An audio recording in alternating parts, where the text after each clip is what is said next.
Thank you. She was very kind. I'm much older than that. I started out in '85. So fair amount of time in the industry. But I have to say a couple of things. First of all, thank you, Aditya. You've set a great sort of tone. I'm going to pick up my conversation from there about leading for tomorrow and about leadership. About how leadership should look in the future. But I have to say another thing about all of you in the room. I spent 25 years in the airline business, and every time I would look at the hotel industry, it would look so distant for me. But once I got involved 5 years ago, obviously a lot of people would ask you that question. How is it different from the airline business? I completely agree with what he said. The kind of moving parts that are there in the hotel industry, it's just so much and so far beyond than what happens in the airline world. The airline world is, very sort of regulated. Everything works in a process. There are that many time and motions that you do. The moment you get inside the hotel industry, irrespective of where you are and which kind of sort of a property, whether it's a luxury property and so on, the number of customer touch points, the number of times that a customer actually ends up liking or disliking a product and making and sort of making opinions on the slightest of things that could go wrong in a 2, 3, 4 day stay that the individual goes through is just mind-boggling.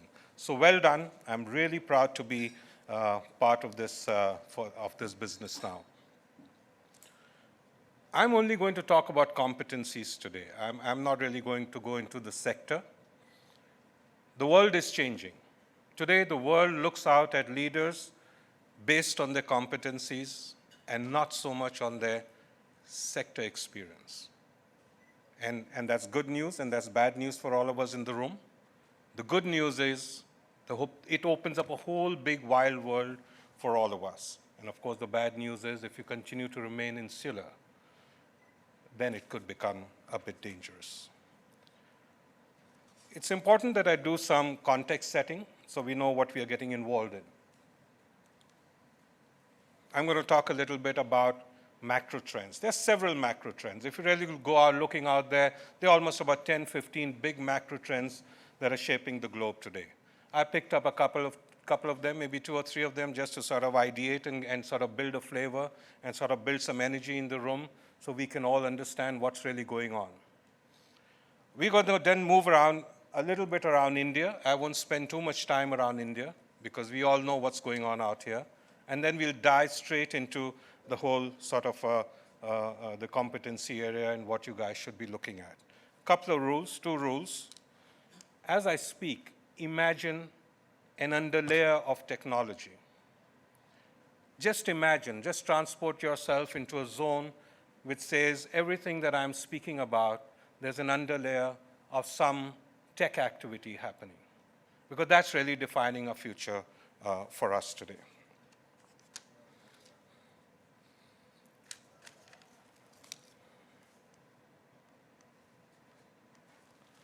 The world is really sort of changing. Data is getting revolutionized. Consumption is getting reimagined. One of the big trends that's really impacting societies today is all about urbanization. If you go back to 1950s, big sort of cities only held 50% or 30% of the population. Today. By 2050, when the population of the world is going to hit almost 9.8 million, 70% of the world population is going to move into large cities. McKinsey recently did a study, and it's called 600 Cities. You could go out there and sort of look at it. 600 cities by 2025 will have 1.5 billion people.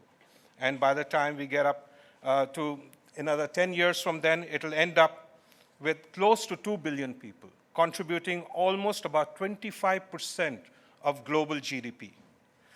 Cities like Delhi, which is more closer to home, will overtake Jakarta and so on and become Shanghai, currently Tokyo, which is sitting at 37 million people, and become the largest metropolis in the world with about 37.6 billion people. It's today at about circa close to 20 billion people. if one was to just imagine what that would do to the communities that we live in, the cities that we sort of operate in, our industries, people, workforce, and so on, is going to create a completely different climate for us to operate in. Which is why today, when you're seeing co-living coming up, co-living is already being forecasted as a $90 billion industry just in India. So gears are shifting. Recently, I read an article. It's actually in the April issue of National Geographic, where National Geographic has gone in and sort of published a full sort of a complementary edition which talks about new urban cities and what new urban cities will look like. By 2050, they expect cities to go completely carbon neutral, and they expect cities to be so adept at waste management that waste will get consumed and water will get reconsumed and so on. And that's how cities are being sort of imagined today.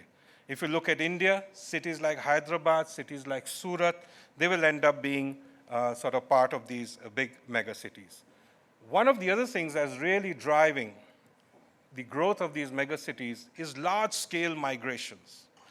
And I'm going to touch upon that as we go deeper into the presentation because that's really important. And if you see the trivia out there, across mega cities, 1 million people are migrating every week across mega cities in the world.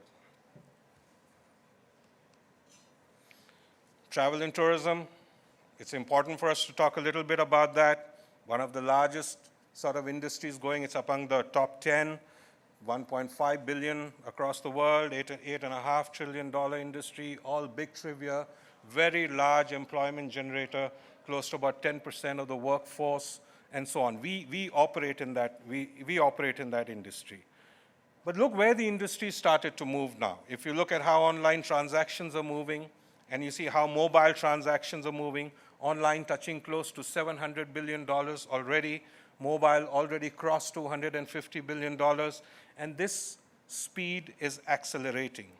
Investments suddenly in the last decade or so have started to double.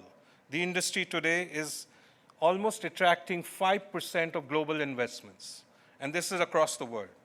If you look at how this industry is growing, the industry is growing closely at the rate of close to 4.3%, whereas the global economy and the global GDP is growing at the rate of 2.3%, which means that the travel and tourism industry, and which means everything, which means hospitality, aviation, and so on, is actually driving global GDP faster than any other industry that is sort of contributing to that effort of global growth.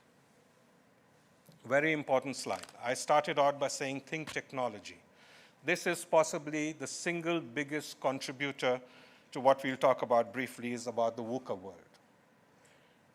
Investments in technology have almost doubled in the last few years. The growth rate is almost 50% in startups. Technology is already forming 2% of global GDP. Don't forget, tourism is 4.3, so we are still ahead in many sort of ways. But there are certain trivias that sort of you can pick up. Robotics in manufacturing is getting big. Almost about in China, China's leading the whole thing, and today globally there are 74 robots per 10,000 people in manufacturing. What is driving this technology? How is it that suddenly technology has become so important in the last 10 to 15 years? Post-war, a lot of investments went into developing different solutions, and all these sort of solutions were peripheral. And they have suddenly started to mainstream. So the work that's been happening since the 50s today has built up such a big repository and speed that it has all started to mainstream in the last 10 to 15 years. I'm sure all of us in the industry look at things like augmented reality, bots, and IoTs, and big data.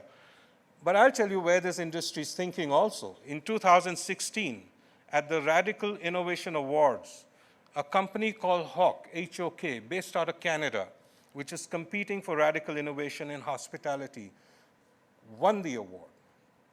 There were almost about 30, 40 countries competing and so on and so forth. So what did they produce? They produced a prototype called Driftscape.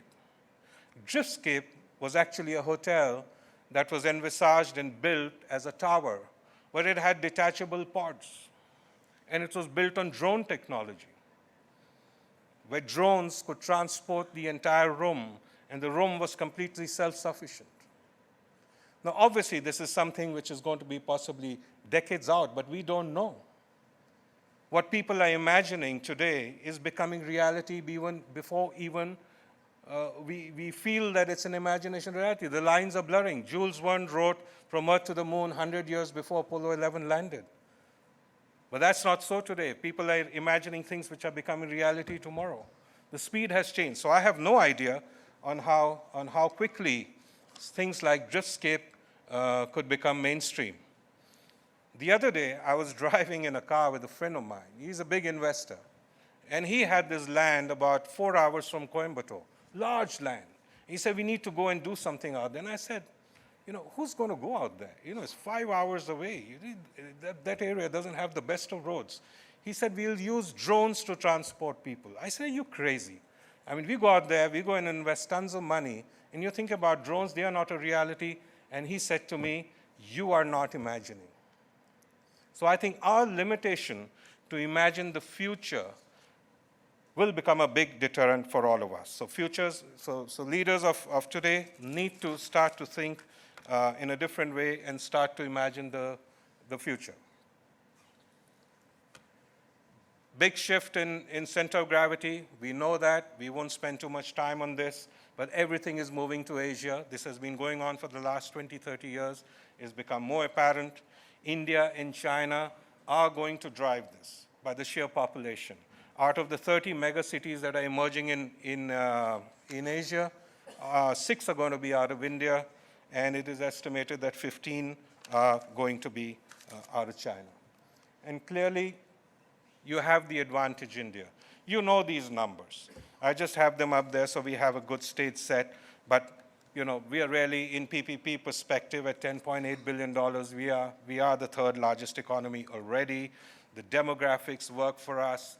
Consumption is growing from 2% to 6%. There was this talk about rail in the earlier presentation. Between road and rail, 23 million passengers travel in a day. That's the massive number. The numbers are just so huge that we right now don't even know how to deal with that. And if you look at most of the indices, we will always be the second or third largest in anything. The sheer numbers drive that. And I think this whole size of the country has become so large that it has become a big, big problem for companies and for leaders. And we really are struggling with how do we need to manage and harness this growth? Where do our opportunities lie? What lies ahead of us? And how do we sort of deal with this? Which brings us to the whole leadership challenge that we have ahead of us. Fast-paced growth, rapidly changing technology, new priorities, new customers. We saw them this morning, which is quite unique, by the way, to have youngsters out there. The tech industry has been using this format for years, where they get young people to come and ideate and plan new products for them. There's amplified connectivity, which we believe will be the new sense of diversity, where amplified connectivity will bring in rapid innovations into the industry, which will really be game-changing. I don't think diversity is anything which is not going to be about social justice and social equality. It will really be for innovation. It will drive innovation. The context is changing. If you really look at the context now, and one of the literacies which today is needed is for us to imagine the future and create a present. VUCA was a word that was decided and articulated by the United States War College soon after the Cold War. And what VUCA said was volatile and complex and ambiguous and so on. But it also meant that whilst the environment is shaping up like that, the industry and organizations will also transition through a big VUCA sort of a period. Technology has changed so much. How is it going to impact us? I don't think it's just going to get limited to virtual reality and bots and so on. IBM had a chess program in 1997. And in 1997, IBM created Deep Blue, which beat Garry Kasparov in chess. That's fine.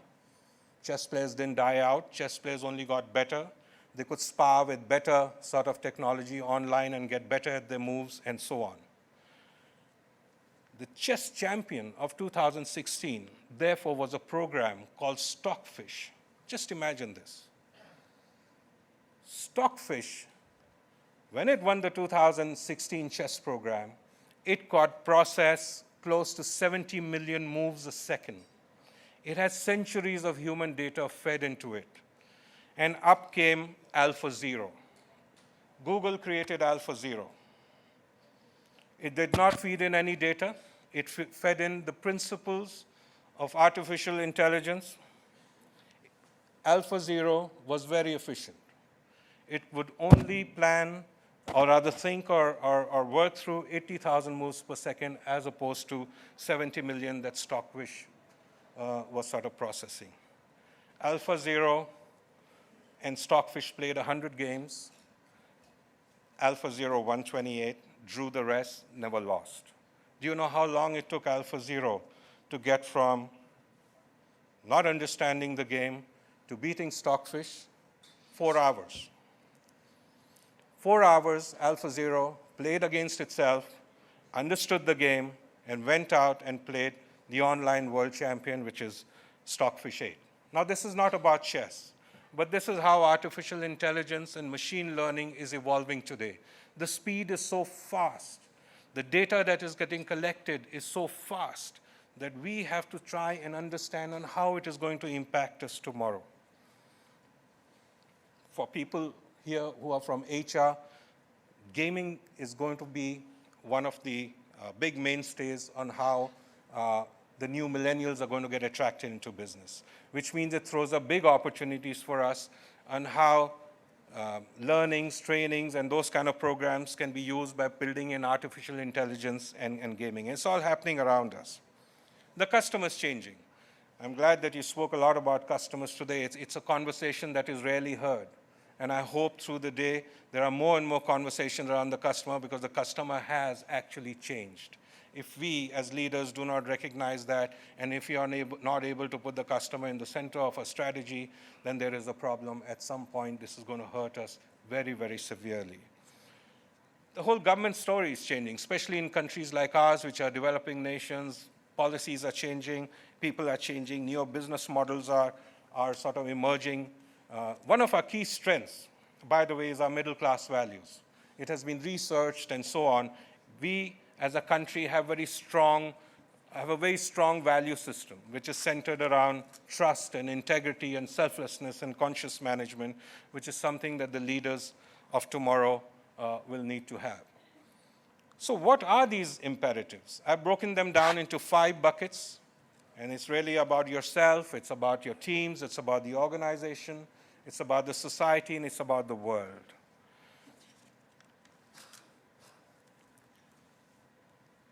Toffler said this, learn and learn. We need to move away from our current objectives, our current tasks, our current businesses, and start to reimagine them. It could mean at every level. It could mean at a supervisory level, general manager level, every level, where we need to go out there and we need to replan and rethink. I think a good test is that if every year, every 6 months, you were to do a litmus test on your own selves as teams and organization, and if you're doing the same thing again and again and again, there's a pretty good chance you're heading into a problem.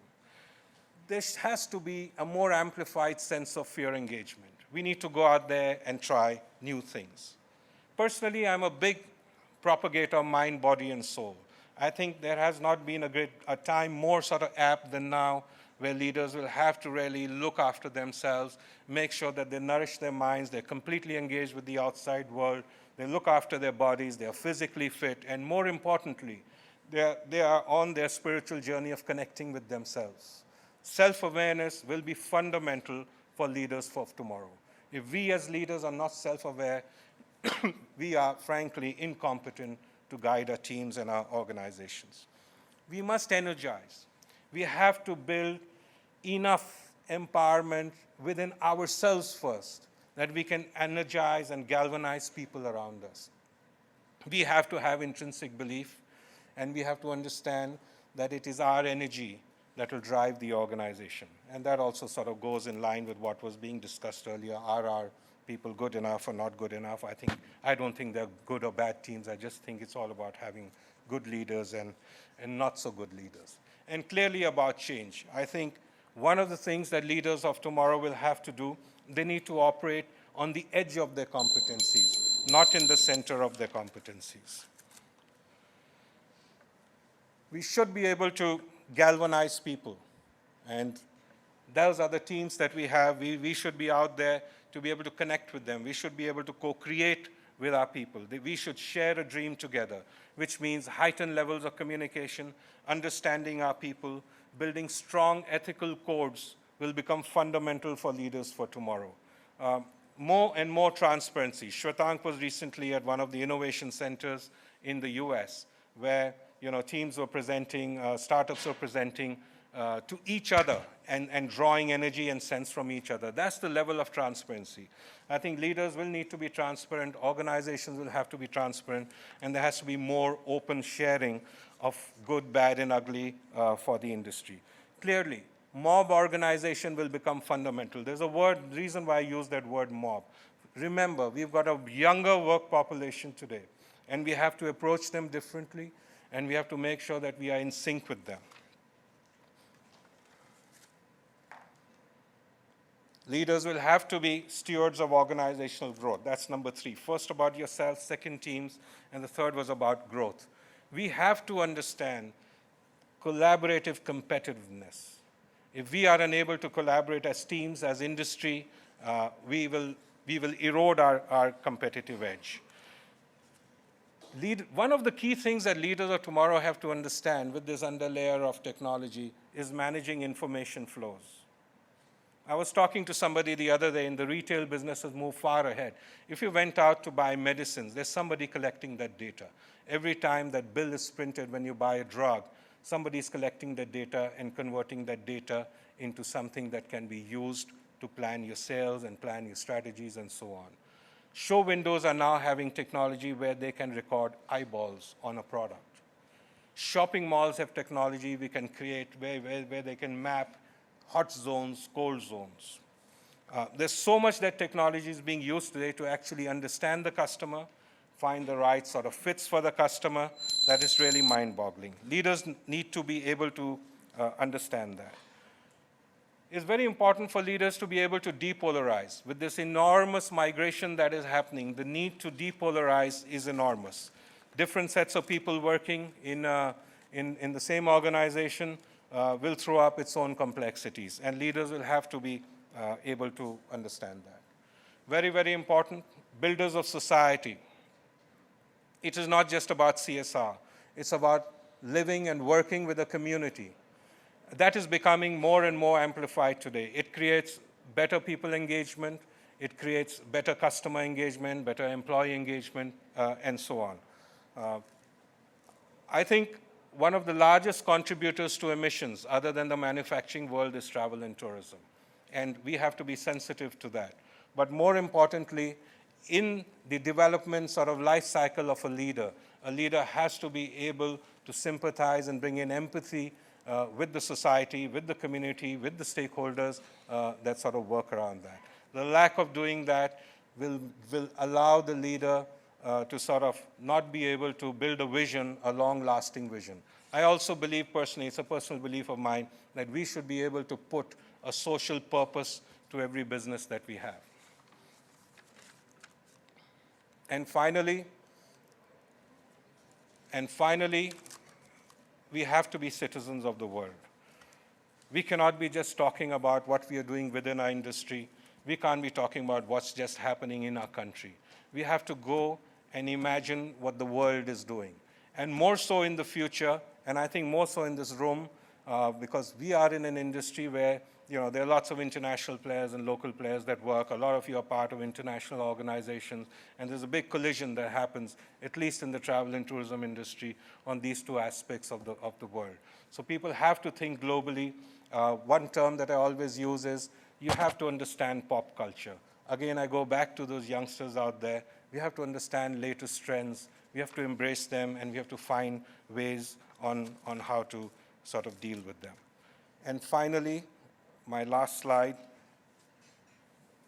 I think there's this whole thing about India and rural.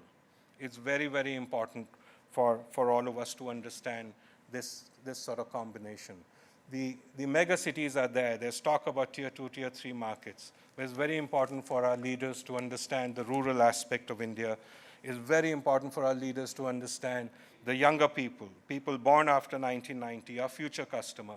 It's very important for our leaders to think beyond function. If our leaders today, if all of us don't think enterprise is just not good enough.